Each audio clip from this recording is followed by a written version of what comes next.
thank all of you who entered my contest on a Mercedes diesel engine knocking noise. I only had one right answer out of all the replies I received, but a number of you made a good guess, and definitely it could cause a noise. One person suggested it might be a loose forward crankshaft bolt causing the pulleys to rattle. Another suggested the possibility of a broken vacuum pump making a loud knocking noise. Then we had a few people comment about the camshaft and suggested maybe there's a broken rocker arm or even a broken valve. And finally, we had a couple people say, well, maybe it's bad injectors, maybe the injectors are seizing up and nailing. Granted, all those answers are indeed causes for possible diesel engine knocking noise, but none of them were the correct answer. And I think that's partly due to the fact that they failed to consider one of the key clues I gave you in the previous video, and that was the vibration felt through the car into the chassis. That means that whatever's causing the noise in the engine is also causing the body to vibrate or shake very badly.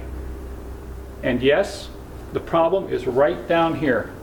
It's a totally collapsed motor mount. In fact, both of them on the right and left side are completely collapsed to the point where the arms from the engine are resting on the frame. That's causing the knocking noise and transmitting all that engine shake back into the body of the car. This just happens to be probably one of the worst collapsed diesel motor mounts I've ever seen. Take a look right down here. You can see the rubber is totally shot. And this heat shield is bent below the arm, and that heat shield should be straight. In fact, the arm itself should be sitting approximately 1 inch higher than it currently is. You can see the arm is resting right on the metal part of the motor mount, and that's what's causing the severe shake and vibration into the body. To make matters worse as far as noise, take a look at this engine shock mount. It's totally ripped out of the housing and rattling.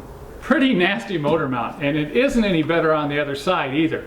If you're a diesel owner or contemplating purchasing a Mercedes-Benz diesel, I highly recommend that you check out your motor mounts, and do it today.